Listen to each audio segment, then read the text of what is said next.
Comme un air de déjà-vu à Monte-Carlo 2022. Tout comme Monte-Carlo 2021, Stefanos Tsitsipas s'est imposé sur le rocher, cette fois-ci face à Davidovich Fokina. Mais cette fois-ci, énorme détail, le public était présent et ça fait du bien. Le beau temps aussi était présent. Tsitsipas, l'un des favoris pour Roland Garros de plus en plus. On en parle tout de suite.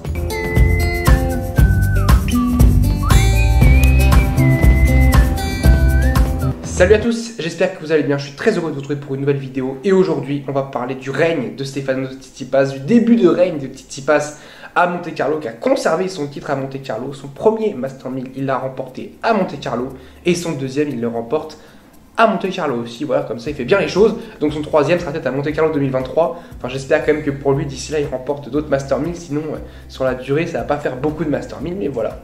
Il aime bien le rocher, il adore Monte-Carlo et il l'a montré. Et il a surtout montré une finale plutôt maîtrisée dans l'ensemble, une finale qui aurait pu encore plus se simplifier en menant 6-3, 2-0 très vite, 6-3, 2-0 break. À ce moment-là, on avait un petit peu peur de se dire « Ah, ça va peut-être aller vite pour Davidovich Fokina qui n'avait pas l'expérience des finales de Master 1000, pas même l'expérience des finales tout court. Il n'a jamais fait une finale en carrière, ni en 250, ni en 500. C'était sa première finale de toute sa vie en senior, enfin sur le circuit pro. Donc voilà, c'était un petit peu nouveau pour lui face à un Tsitsipas qui évidemment, je ne fais pas son palmarès, qui a déjà fait énormément de finales, qui a déjà énormément de titres et qui en plus était le tenant du titre. Donc avec peut-être cette petite pression-là d'être le tenant du titre et se dire « Ah, je joue quand même Davidovich Fokina, si je perds ce match, on va me tomber dessus. » Mais il n'a pas perdu ce match. Il a quand même en plus servi pour le match à 5-4. Davidovich Fokina qui a été énorme. On en parlera justement juste après de Davidovich Fokina qui a été énorme avec le public notamment, qui a porté l'Espagnol, qui l'a vraiment porté au nu. Et il a besoin de ça, je pense que le public pour Davidovich Fokina c'est son essence. Si le public est un peu mou, il va être mou avec le public. Et si le public est en feu, en folie, lui il va être en fusion aussi avec le public. Ça va être un volcan en éruption, Davidovich Fokina. Donc voilà, il a besoin de ce public absolument en feu. Il revient, malheureusement le tie-break, Tsitsipas se joue très bien d'un côté et Davidovich Fokina a un petit peu d'erreur, un petit peu de faute. C'est un peu normal, hein, c'est la marque des grands, la marque des très grands chez Tsitsipas qui est un top 5 accompli maintenant depuis quasiment plus d'un an. Qui voilà, maintenant les points importants, les matchs importants, il arrive à les remporter. On voit, rappelez-vous l'Open d'Australie, il n'est pas bon du tout à l'Open d'Australie et il va quand même en demi-finale en jouant quand même un tennis très mauvais pendant 10 jours. Il a été très bon après contre Sinner en quart de finale et contre Medvedev en demi-finale pendant 2 sets. Mais le début de quinzaine, il n'est pas terrible pour Tsitsipas et il va quand même en demi-finale à l'Open d'Australie. À Rotterdam, il ne joue pas non plus excessivement bien et il va en finale à Rotterdam. Donc il arrive à prendre des points là où il faut. C'est la marque des grands. La marque des grands, gagner ses matchs importants, gagner des points importants. Et là, il va mettre 1000 points dans sa besace. Mais là, surtout, il a amené le beau à l'efficace. Et je trouve qu'il y a un truc en tout cas qui me marque avec Tsitsipas. Alors moi, j'aime pas trop Tsitsipas, mais j'aime pas vraiment le voir sur dur ou sur gazon. C'est difficile. Enfin, j'ai du mal à le regarder Tsitsipas sur dur ou sur gazon. Mais sur terre battue, il y a un truc.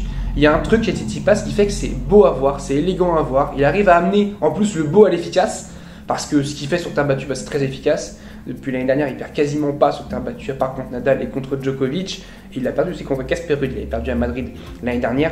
Mais voilà, il arrive à amener le beau et l'efficace. Je trouve ça absolument incroyable. Je trouve ça absolument beau parce qu'il arrive à faire des trucs de dingue.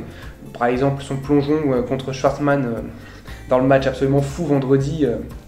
À 40 à 5-4 pour lui, il fait un plongeon de malade, mais même son style de jeu, son revers est plus élégant je trouve sur terre battue, son coup droit est plus élégant, son style de jeu, ses amortis, son jeu vers l'avant, ses slices, il y a un truc qui fait qu'il est plus élégant sur terre battue que sur dur et sur gazon, et en plus il gagne, donc c'est très très bien pour lui, c'est vraiment pour lui c'est vraiment important de gagner ces matchs-là, de remporter le Master 1000 et de se placer en plus deuxième à la race, parce que mine de rien, Tsitsipas on n'en parle pas trop depuis le début de la saison, mais il est là, il est deuxième à la race, il est devant Medvedev, il est devant Alcaraz, il est devant Félix Auger-Aliassime, il est devant Fritz qui est le numéro 5 à la race, Fritz qui fait vraiment un très très bon début de saison. Après quand on prend 1000 points rien que sur un tournoi, ça aide, mais lui il a réussi à le faire, il a réussi à remporter un Master 1000, donc bravo justement à Taylor Fritz pour ça, bravo à Tsitsipas pour ça, et bravo aussi du coup à Carlos Alcaraz qui l'a fait aussi cette année. Voilà, c'est Taylor Fritz, Alcaraz et Stefanos Tsitsipas, à chaque fois des finales où il y avait toujours un Espagnol, Nadal, Alcaraz et Davidovich Fokina. Voilà, peut-être qu'à Madrid on aura Carreño Busta et Bautista Agut à Rome, voilà, c'est peut-être un signe. En tout cas, je voulais juste dire pour la finale qui était diffusée en clair aussi sur C8, avec les demi-finales aussi, et je trouve, alors peut-être que j'ai regardé les finales, la finale et les demi-finales en clair, mais je trouve que sur C8 il y a quand même un truc en plus que chez Eurosport. Eurosport, j'ai trouvé un petit peu mou. Déjà, quand tu prends l'antenne à 15h pour une finale qui commence à 14h30, ça fait pas pro. C'est comme si tu dis à ton patron que tu commences à 9h, tu arrives à 9h30, bon bah voilà, hein. Ça le fait pas trop, vraiment Eurosport bof bof là-dessus. Et puis même les commentateurs, je trouve par exemple Julien Varlet qui expliquait très très bien, en fait il racontait un petit peu le point, comment par exemple sur le Dimitrov d'David Fokina notamment, ça m'a marqué, comment Dimitrov a fait perdre ce point notamment, comment Dimitrov a fait pour gagner le point. Il expliquait bien que dès que Dimitrov allait vers l'avant, bah, il gagnait quasiment tous les points, et Dimitrov quand il s'entêtait à essayer du fond de cours à faire des revers bombés, bah, il faisait des fautes, et ça je trouve vraiment ça très intéressant, cette explication tactique.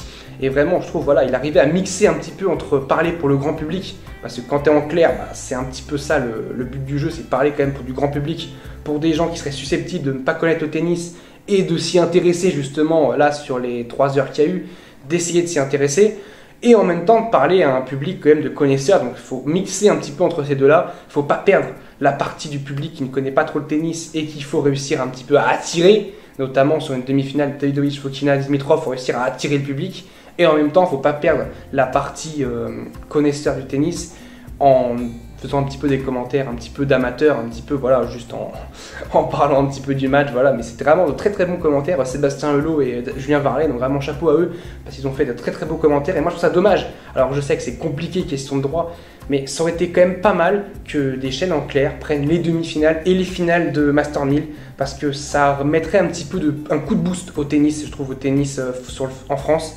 Parce que je trouve qu'un petit peu, on s'essouffle un petit peu sur le tennis en France. Roland Garros, par exemple, bah, on n'a même plus tous les droits. Le public n'a même plus tous les droits. C'est-à-dire que le match Night Session, il est chez Amazon en exclusivité. Il y a un cours qui est chez Amazon en exclusivité aussi. Les autres grands chelems, je ne parle même pas. Il n'y a rien du tout.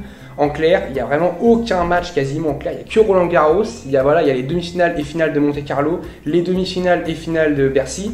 Le reste, bah, c'est que sur des chaînes payantes. Donc du coup, bah, pour attirer un nouveau public du tennis, bah, c'est compliqué parce que ce nouveau public ne va payer pour quelque chose qu'il est susceptible de ne pas aimer. Alors que s'il regarde en clair, bah, il aime, tant mieux. Il aime pas, bah, c'est pas grave, il n'a pas payé, il ne paye pas. Donc je trouve ça vraiment bien, et j'aimerais bien, voilà, que des Master 1000, bah, ça soit un peu plus fréquent. Mais je pense que ça va être compliqué malheureusement, parce qu'en plus, raison de plus, c'est que là on arrive sur une ère un petit peu de la fin des 3 grands, de la fin de Djokovic, la fin de Nadal, la fin de Federer. Alors Federer, ça va bientôt arriver, mais Djokovic, Nadal, bon, il y a encore quelques années je pense pour les deux, 2-3 ans on va dire. Mais quand ça va arriver, on va se retrouver un jour à Roland Garros, on va avoir aucun des trois, et là le public va faire, mais ils sont où? Ils sont où les Nadal? Ils sont où les Djokovic? Ils sont où les Federer? Alors que justement, s'il y avait eu justement plus de Master 1000 diffusés en clair, juste les demi et les finales, et bah ça permettrait un petit peu à ce nouveau public de se familiariser avec ces nouveaux joueurs, avec du Davidovich Fokina, avec du Tsitsipas, même avec un Tsitsipas, il faut se familiariser avec Zverev, avec Yannick Sinner, avec Alcaraz, avec Casper Ruud. Voilà, il faut se familiariser avec ces joueurs-là. Et je trouve que ça aurait été très intéressant de pouvoir se familiariser avec justement les demi-finales et les finales de chaque tournoi Master 1000 en clair.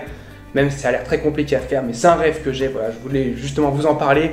Et je vais vous parler aussi de l'étincelle Davidovich Fokina de la semaine qui a été absolument incroyable.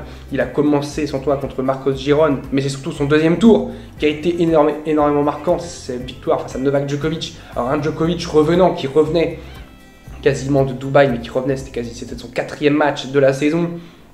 Donc voilà, pas foufou, hein, 4e match de la saison, on est en avril, donc voilà, ça fait un match par mois, c'est pas dingue. Une victoire au physique en plus, une victoire au physique parce que Djokovic, on a senti physiquement totalement s'écrouler dans le 3e set. Il était un petit peu malade, il a dit aussi Goran Ivanisevic. Moi je trouve aussi personnellement, je trouve c'est un peu normal parce que voilà, sur terre battue en plus c'est la surface la plus dure pour revenir, parce que c'est la surface la plus physique, où physiquement il faut être au top pour gagner.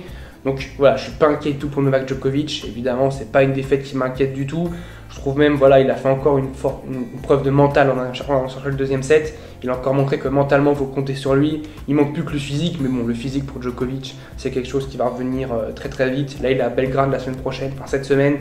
Ça va aller, je pense, tranquillement pour Novak Djokovic qui va se refaire la cerise, je pense, à Belgrade, chez lui. C'est son frère qui est l'organisateur du tournoi, donc je pense voilà, que ça va bien se passer pour lui à Belgrade. Davidovich Fokina qui a fait un très beau quart de finale aussi contre Taylor Fritz, un quart de finale magnifique dans une journée de vendredi absolument folle. Une journée, je pense, qui restera dans les annales peut-être de Monte-Carlo, en tout cas dans les annales de cette saison 2022 et de ce Monte-Carlo, parce que ce vendredi a été dingue, que des matchs en 3-7, 12-7. Alors le public qui a payé ses places, je pense que le vendredi devait être absolument fou, absolument content, parce que c'était des quarts de finale de mammouth, sans Federer, sans Djokovic, sans Nadal. Voilà. On avait quand même eu des quarts de finale de mammouth. Et puis en demi-finale contre Dimitrov, un match qu'il aurait pu remporter en 2-7, 6-4, 6-4. Il s'est un petit peu écroulé, il a vraiment fait un très très mauvais jeu à 5-4. C'est Dimitrov n'a rien fait du tout dans ce jeu à 5-4. C'est après qu'il s'est mis un petit peu à bien jouer dans le tie-break. Dimitrov a très très bien joué. Il a très bien joué pour mener 2-0, balle de 3-0, double break.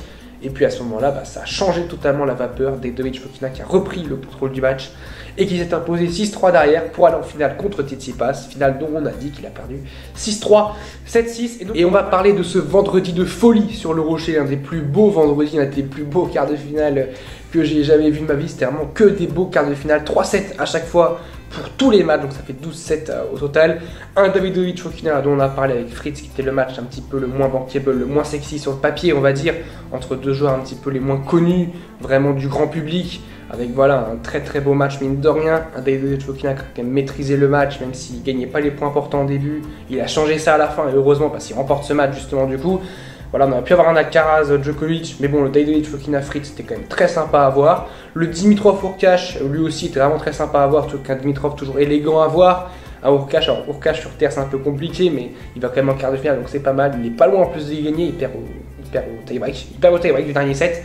Et d'ailleurs, on a eu deux matchs très très longs, deux matchs entre la tête de série numéro 2 et la tête de série numéro 3. D'un côté, Zverev, tête de série numéro 2, qui galère contre Yannick Sinner, mais c'est un quart vraiment très compliqué. Yannick Sinner, c'était pas un cadeau du tout.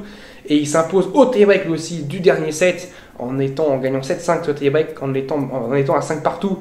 Comment dire, un petit coup droit penalty un petit peu pour Yannick Sinner qui va rater. Je trouve qu'il lui manque un petit peu ça, Yannick Sinner, un petit peu d'offensif dans son jeu, un petit peu de jeu à la volée, un petit peu voilà, de jeu vers l'avant. Il lui manque un petit peu de ça chez Yannick Sinner, mais il va bosser, il a 20 ans, ne vous inquiétez pas, les fans de Sinner, il a 20 ans tranquillement, il va tranquillement voilà, se faire progresser. Ce que je trouve bien, c'est qu'il est déjà très régulier. Quart de finale à l'Open d'Australie, 8e en déclarant forfait à Indian Wells, quart à Miami, quart à Monte-Carlo, et en plus il est bon sur toutes les surfaces, donc je trouve ça vraiment plutôt positif pour Yannick Sinner, c'est vraiment très très bien pour lui.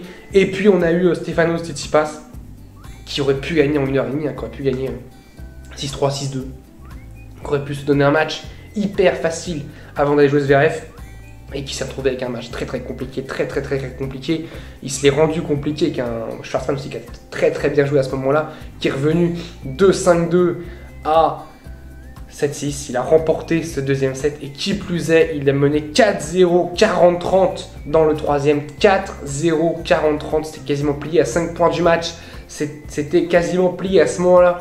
Quasiment tous les joueurs en face auraient abdiqué. Pas Stefanos Tsitsipas qui s'est battu et qui est revenu jeu par jeu. 4-1, 4-2, 4-3, 4-4, 5-4. Et même le jeu à 5-4, il est compliqué pour Tsitsipas. Il n'est pas évident à gagner. À 40 ans, il sort un plongeon de mammouth pour s'offrir une balle de match avant d'aller s'imposer sur ce match. Un très très grand Tsitsipas. Comme quoi, une finale, ça se joue à rien. On parle de Tsitsipas, le vainqueur du tournoi. Schwartzman aurait pu le battre. Il a été à 5 points seulement de battre Stefanos Tsitsipas. Voilà, c'était pour Monte-Carlo. On se retrouve très très vite. On va parler de Barcelone qui va arriver cette semaine. Belgrade qui arrive cette semaine. Barcelone qui a un très très gros ATP 500. D'habitude, où Rafael Nadal est là. On n'a pas de Rafael Nadal, mais du Tsitsipas, du Casper, du Félix Auger-Aliassime qui a besoin de bien jouer sur terre battue, du Carlos Alcaraz qui peut jouer justement Tsitsipas en quart de finale. De très beaux matchs en perspective. Je vous dis salut à tous. Portez-vous bien.